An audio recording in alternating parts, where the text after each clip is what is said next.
Hello guys, this is KTB Reviews here.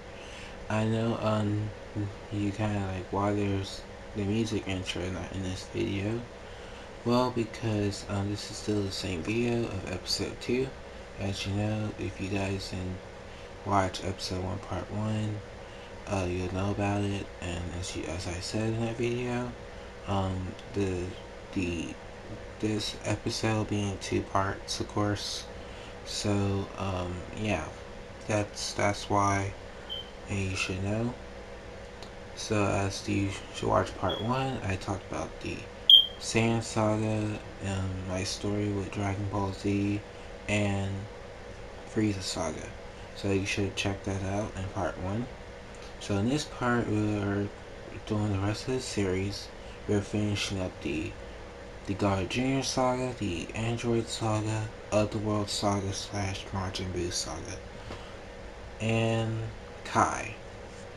So that's all that's going to be in this video, and the next episode will be Dragon Ball Z Killer. So let's finish the rest of this stuff. Alright, let's go to the God Jr. Saga. In this saga, God Jr. Saga takes place right after the Frieza Saga. You know, everyone on Earth having peace, and God Jr. was released out of the dead zone. He returns, and the story of this, he, as you remember, is in the Dead Zone movie. And when we get to the movies, I'll tell you why the movie story is actually canon to Dragon Ball Z. We'll get to that. And people saying this arc was filler, it never happened, and it's not canon, it's not in the manga. I'm like, to me, I don't read Dragon Ball Z in book form, so when I watch the show, it's more story-like. It's not, when I look at the book, it's nothing really, it's just too short. And so, to me, I like that anime better than the manga. And those some people gonna hate me for that, but really, I don't care what people say about manga. It's just like how they were hating on Dragon Ball GT. It didn't have a manga. When we get GT, I'll talk more about that. So yeah, they said it's not in the manga, it's not canon. Akira Toriyama didn't write it. I'm like, yes he did. I'm like, he did write the story. Why would it be in his series if he didn't write it? He did write it. So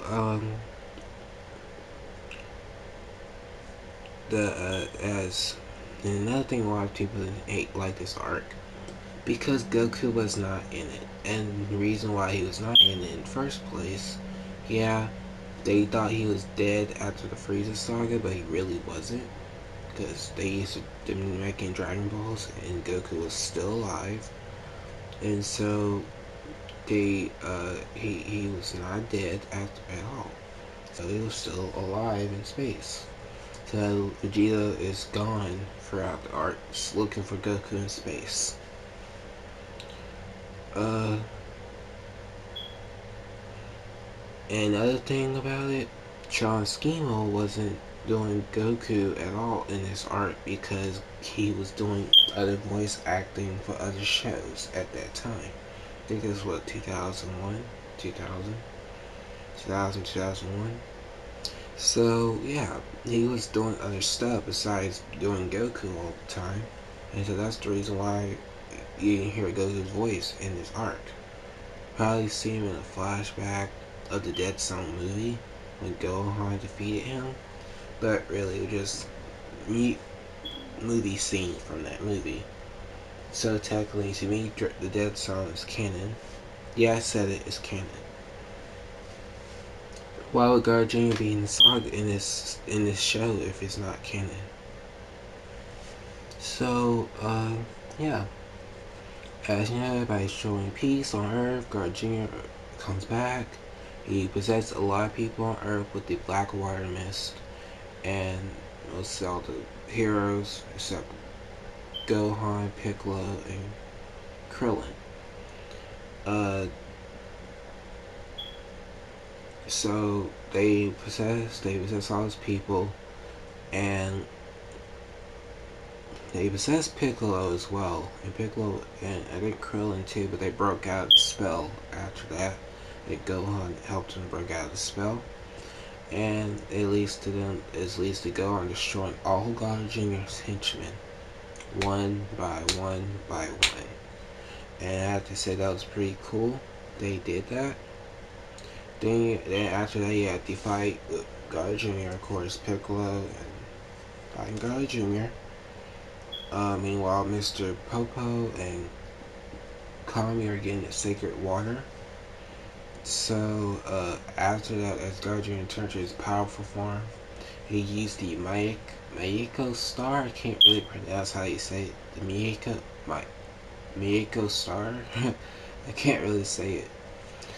Uh, Release that and open and use that as power and open up the dead zone as he's trying to suck Gohan, Piccolo, and Krillin into it. Just enough. Gohan used a blast as his punch, his power, and punches Guard Jr. back into the dead zone. And basically that was the end of the arc of the Guard Jr. saga. Yeah, I almost said dead zone for a second, but the Guard Jr. saga. And they used the sacred water to cure everyone.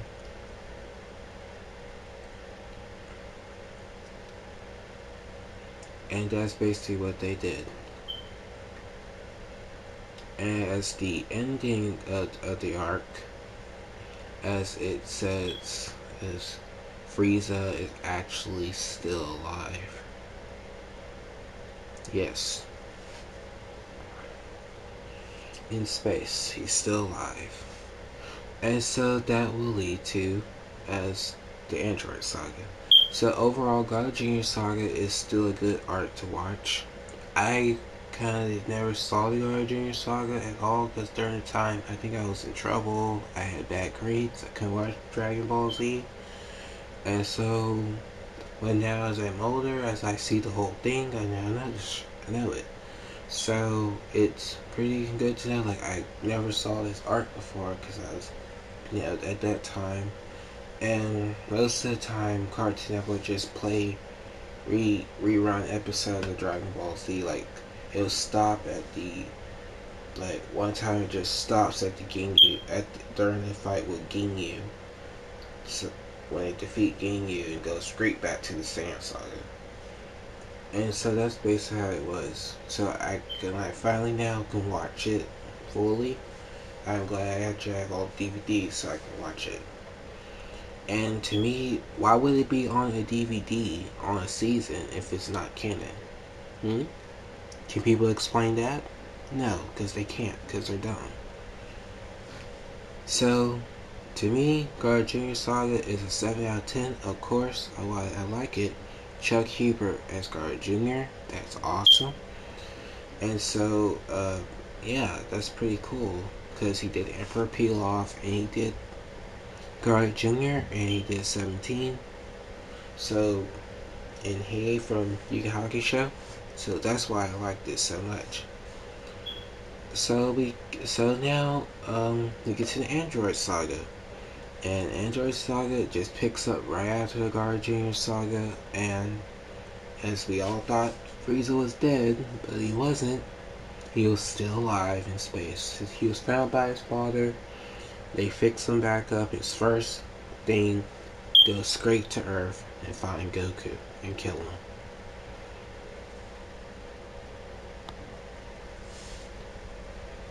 And the Z fighters are really they shocked to know Frieza is still alive, and he gets to Earth. And then all of a sudden, a mysterious person comes out of nowhere, and we all should know it was Trunks, Vegeta's and Bulma's son. Came out of nowhere and kills all the henchmen, and kills Frieza and King Cole without a doubt. And shocking about it, he was a Super Saiyan. And that was shocked mostly everyone. They thought it was Goku, but it wasn't. And so after he dealt with them, he sees the other Z fighters, and he wants them to follow him to know that to follow him to the location where Goku will land. Everything Goku actually land where he said, and he talked to after that. He talked to Goku and tells him about um, there will be androids coming in 3 years to destroy a city and kill mostly all of you. And as he tells Goku more, he will die with a heart virus, and the only ones that will probably will survive will basically be Gohan. That's what he says. Then after that, as he explains more, he's actually Vegeta's and Bulma's son. And yeah, and most of the talking, Piccolo actually heard it because, Piccolo got those big ears. So yeah, Piccolo heard all of that. So after that, as Trunks left and traveled back to the future, basically Piccolo knew everything. And so Vegeta really wants to train now. He really wants to be a Super Saiyan because he was in shock to see Goku as a Super Saiyan. And he really wants to be it too. So all the heroes wanted to go and start training. And Goku actually tells him how he escaped Planet Namek, of course. And he actually went to a planet called Yadra, and he actually learned the technique, instant transmission. So as of that, after they talk and everything, they start their training through the 3 years, and it gets straight to the point where the androids showed up, and it was Android 19 and Android 20, and as Android 20 got Yamcha, and still people like, Yamcha's so weak. I'm like, shut up, people.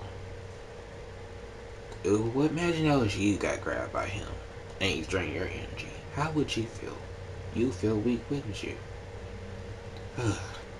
That's why I hate those kind of fans. They hate on a character that I never hate the character really. I actually like Yamcha. I love Wolfang Fist. I'm not gonna lie, I love Wolfang Fist.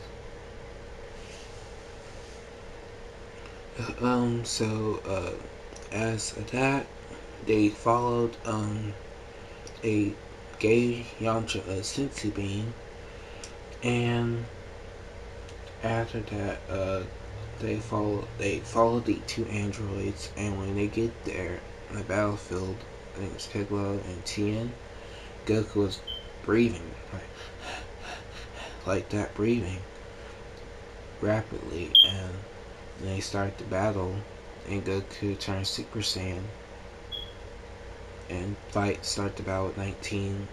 You basically dominate 19, and he's just breathing very hard like that, and then he actually blasts a Kamehameha, and it didn't do anything.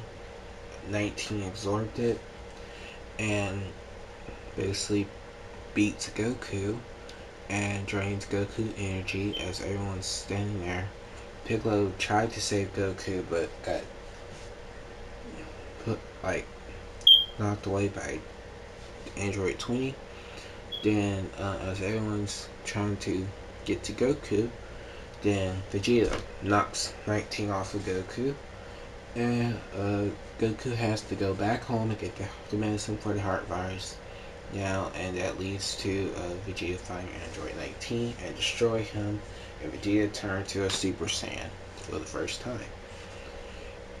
And after that, after 19 got destroyed, they follow Dr. Gero chasing after him.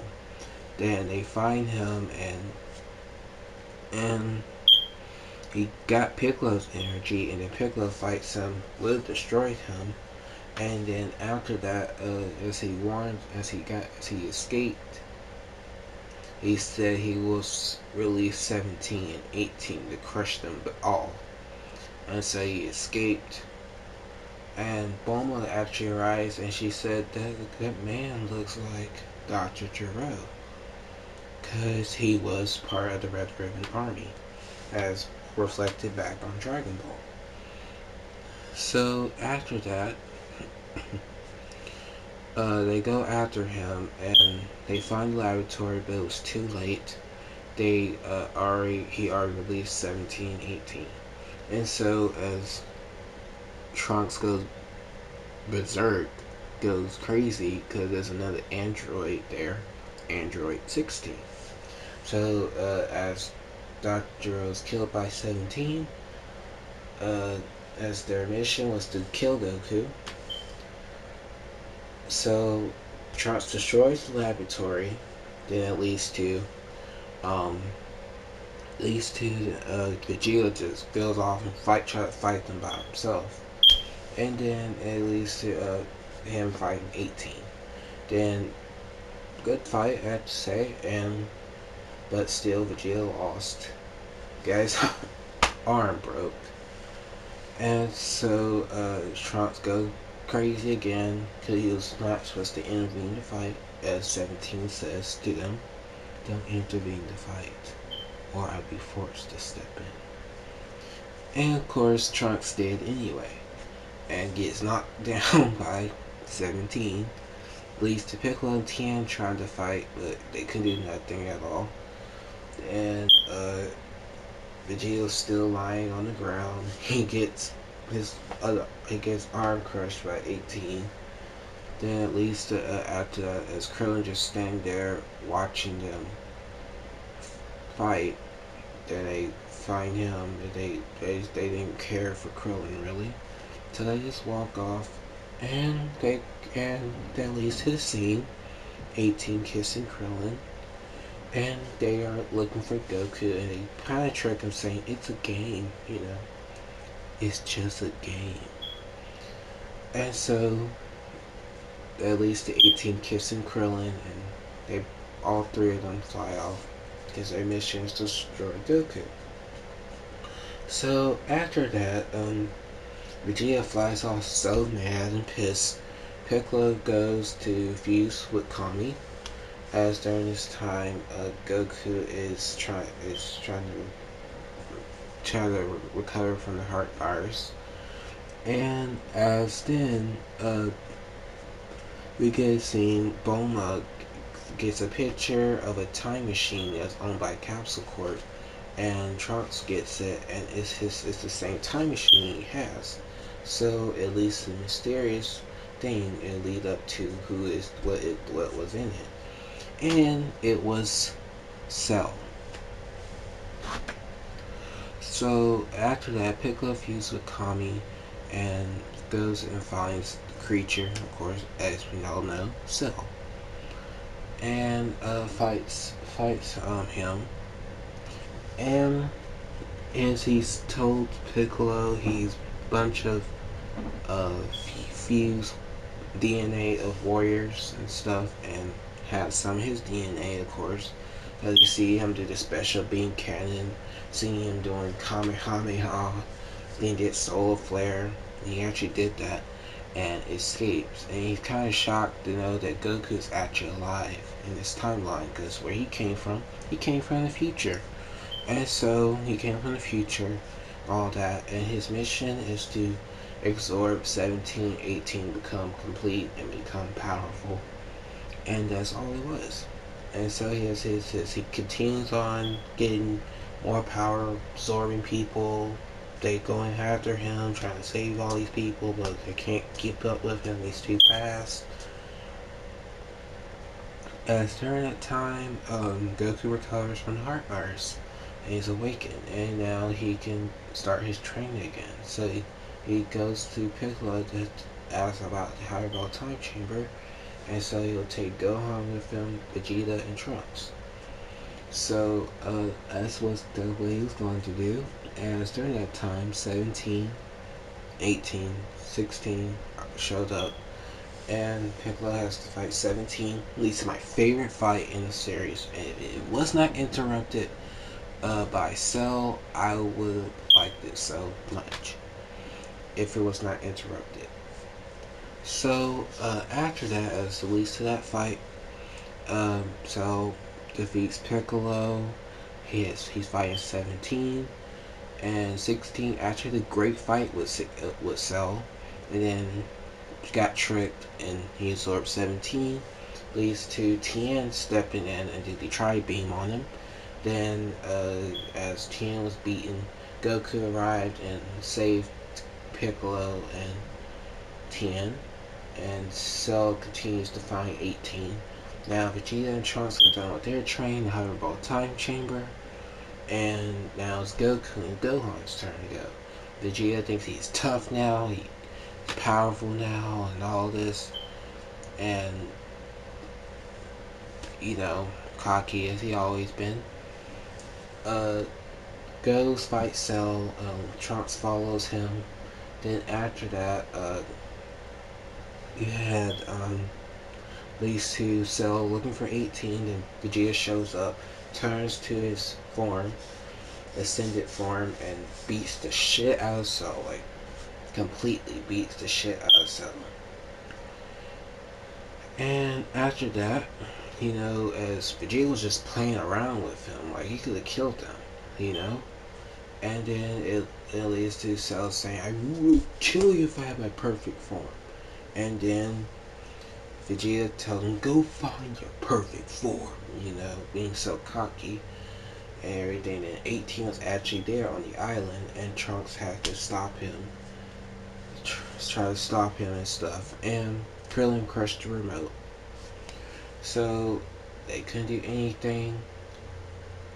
Then Cell became perfect, and Vegeta fights him.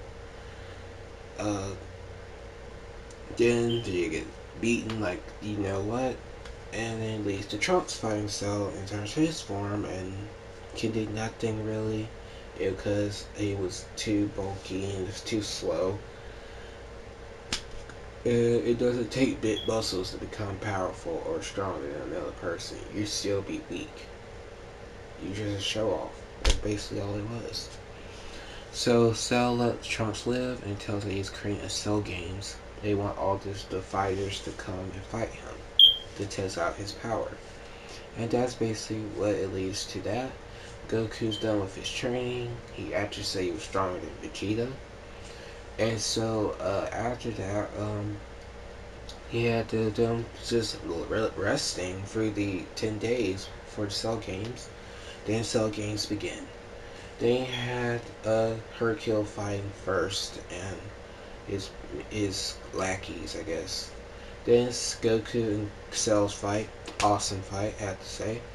Leads to Goku giving up and let Gohan fight, and then Gohan was still, they want, and Cell finds out Gohan didn't really want to fight him. Then he just, this fight is meaningless, and we shouldn't do this, and all this and all that, and Cell wants to unlock that power. He wants to see Gohan's true power, so he wants to get him angry. Then 16 got blown to pieces, tried to self-destruct with Cell, and then now it leads to Cell creating Cell Juniors to attack the Z Fighters to make Gohan mad. Leads to the epic moment of Gohan turning Super Saiyan 2 because 16 tells him to let go and release his power. Awesome moment of the series. Just like when Goku turned Super Saiyan, this was another awesome moment. So, leads to Gohan just destroying all the Cell Juniors, everything. Now it leads to him and Cell fighting. And 2 punches, Cell was no chance against Gohan. And then after that, Cell was still mad, and he throwing all these attacks left and right of different fighting attacks from other Z fighters, and tried to blast a giant Kamehameha. And all Gohan did was stand there and said the words, and it was still as awesome as I say. and blast another one right back at him and engulfed him and almost could have destroyed him. I thought it was over when I saw that. I was like, did he kill him? Like, I thought it was over. It looked like it was over, but it wasn't. And then Goku tells him, kill Cell, go on. You have to stop him. Do it now. We all know you have the power. It's time to use it. And Cell blew up big, and Gohan big, and Gohan kicked him twice, and he spat out 18. I kind of wish if he punched him again, he kind of spat out 17. That would have been pretty simple too. But as then Cell, Gohan still didn't kill Cell, and then Cell got the self-destruct and leads to Goku sacrifice. And that's that moment in the series. Got blown up. Leads to that. Goku dies, and Cell was still alive, came back powerful and killed Trunks. And it leads to that Vegeta blasted him and then did nothing pow like that. Then messed up Gohan's arm. Then it leads to the father and son Kamehameha. And an awesome moment, of course. And thanks to Vegeta, as the other Z fighters still try to do their attacks, Vegeta threw a blast on Cell and helped Gohan defeat Cell. And that basically was that. And they wish back on people that were killed by him. Of course, then Trunks left and go to Back to the Future and kill the androids and kill Cell. And Goku rather stay dead. That's what he said. And that was the end of the Android saga. And I have to say my favorite is actually my favorite saga, so I give it a 9 out of 10. It was actually it's actually my favorite saga in the arc, in the series. So 9 out of 10 for the Android saga.